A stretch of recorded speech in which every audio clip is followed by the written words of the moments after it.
जय श्री हरि विष्णु, राधे राधे। आदरणीय बंधुओं, आप सभी का श्रद्धा ब्लॉग चैनल में बहुत बहुत स्वागत है। आज हम आपके लिए भगवान भोलेनाथ की कथा लेकर आए हैं। कथा है शिव भक्ति की, कि कैसे त्रिपुरारी ने भेष बदलकर अपने भक्त की परीक्षा ली। भगवान की भक्ति और आशीर्वाद के लिए किसी विशेष जाति, वर्ण, लिंग या व्यवसाय का होना जरूरी नहीं होता, बल्कि उनकी सच्ची श्रद्धा एवं समर्पण होना चाहिए। शिवपुराण के शतरुद्र संहिता के अध्याय 26 के अनुसार नंदीग्राम नामक स्थान पर महानंदा नाम की एक प्रसिद्ध वेश्या रहती थी। वह बहुत ही ऐश्वर्य संपन्न, गौरांग, अनेक प्रकार के रत्नों से सुसज्जित, संपूर्ण गान विद्याओं में निपुण एवं अत्यंत मनोहर थी। उसके गायन से राजा और रानी भी प्रसन्न थे, लेकिन उसकी एक अद्भुत विशेषता थी। वह शिव नाम जपने में तत्पर रहती थी और सदा भस्म और रुद्राक्ष धारण करके पार्वती सहित शिव का पूजन करती थी। वह नित्य शिव पूजन के उपरांत जगदीश्वर की सेवा कर शिव का यश गान करती हुई परम भक्ति के साथ नृत्य करती थी। महानंदा ने एक बंदर और एक मुर्गे को रुद्राक्ष से शोभित करके हाथ के ताल से गीतों के साथ नचाती थी। रुद्राक्ष से बनाए गए बाजूबंद कान के गहनों से शोभित हुआ वानर उसके सामने जब बालक की तरह नाचता था, तब वह और दर्शक बहुत प्रसन्न होते थे। यह कृत्य वह वेश्या शिव भक्ति में तत्पर होकर करती थी। एक समय स्वयं त्रिपुरारी वैश्य बनकर उस वेश्या के भक्ति भाव की परीक्षा के लिए पधारे। त्रिपुंड से शोभायमान माथे वाले, रुद्राक्ष के आभूषण वाले, शिव नाम जपने में आसक्त, जटाधारी, भस्म भूषित, हाथ में सुंदर कंकड़ पहने एवं बड़े रत्नों से शोभायमान उस वैश्य को आया हुआ देखकर उस सुंदरी वेश्या ने आदर सहित अपने यहाँ बैठाया। वैश्य के हाथ में सुंदर कंकड़ देखकर महानंदा ने उसकी प्रति अपनी आसक्ति प्रकट की एवं वैश्य से उसकी याचना की। उसकी बात सुनकर वैश्य बोला कि अगर इस दिव्य कंकड़ में तुम्हारा मन लुभा गया है तो तुम हमको इसका क्या मूल्य दोगी? वैश्या बोली, हम व्यभिचारिणी वेश्या हैं, पतिव्रता नहीं, अतः यदि यह हाथ का कंकड़ आप मुझे दोगे तो मैं 3 दिन रात तुम्हारी स्त्री रहूंगी। वैसे राजी हो गया एवं चंद्र सूर्य को साक्षी मानकर दोनों प्रतिज्ञाबद्ध हो गए।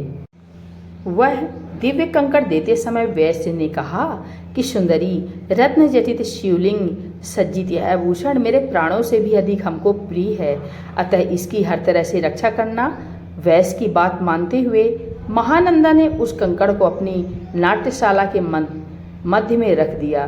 तदुपरांत वैश्य और वैश्या रात में पलंग पर आराम करने चले गए। रात्रि के समय अचानक वेश्या के घर में भीषण आग लग गई। वेश्या ने अपने पालतू बंदर और मुर्गे को खोल दिया, जिससे वो बच गई, लेकिन वह दिव्य कंकड़ जल गया तथा खंड खंड हो गया। इससे वह वैश्य एवं वेश्या दोनों को बहुत दुखी हुए। छद्म वेशधारी शिव ने महानंदा के वचन के प्रति प्रतिबद्धता की परीक्षा के लिए कौतुक किया। उन्होंने कहा कि वह दिव्य कंकड़ मेरे लिए प्राणों से भी प्यारा था और मैं उसके बिना जीवित नहीं रह सकता, अतः तुम मेरे लिए चिता की व्यवस्था करो, मैं अग्नि में प्रवेश करूंगा। महानंदा ने तदनुसार चिता की व्यवस्था की। चिता जला दी गई और वैश्यपति उसमें प्रवेश करने लगे। उसी समय वेश्या अत्यंत दुखी हुई। उसने सोचा, मैंने इस वैश्य से रत्न कंकड़ लेकर सत्य वचन कहा और 3 दिन इस वैश्य की पत्नी हुई। मेरे इस कर्म से यह शिव व्रतधारी मरा है, इस कारण मैं भी इस वैश्य के साथ अग्नि में प्रवेश करूंगी। उसने मन में सोचा कि सत्य का आश्रय ही परम धर्म है, सत्य से ही परम गति होती है, सत्य में ही सब प्रतिष्ठित है। ऐसा सोचकर वह वेश्या अपने रिश्तेदारों द्वारा रोके जाने पर भी अग्नि में प्रवेश करने लगी। उसने अपना सर्वस्व मुख्य ब्राह्मणों को दान कर सदा शिव का ध्यान कर उस अग्नि की 3 बार परिक्रमा करके उसमें प्रवेश करने लगी।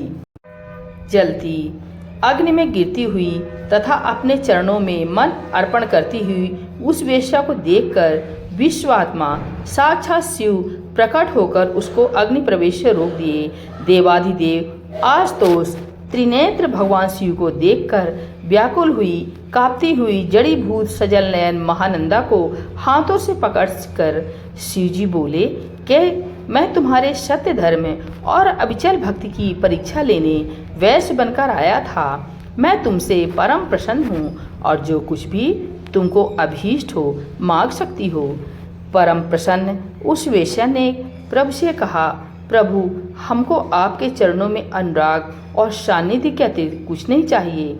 साथ ही उसने अपने साथ रहने वाले अनुचरों और रिश्तेदारों के लिए भी भक्ति एवं मुक्ति की याचना की। इस कथा से स्पष्ट है कि सनातन धर्म में प्रभु की भक्ति, मुक्ति एवं सानिध्य प्राप्ति के लिए उच्च कुल, विशद ज्ञान और पांडित्य तथा कर्म कांड की आवश्यकता नहीं है। श्रद्धा, समर्पण एवं अविचल अनुराग द्वारा प्रभु की कृपा प्राप्त की जा सकती है। बोले भोलेनाथ भगवान की जय, माता गौरी की जय। हर हर महादेव शंभु।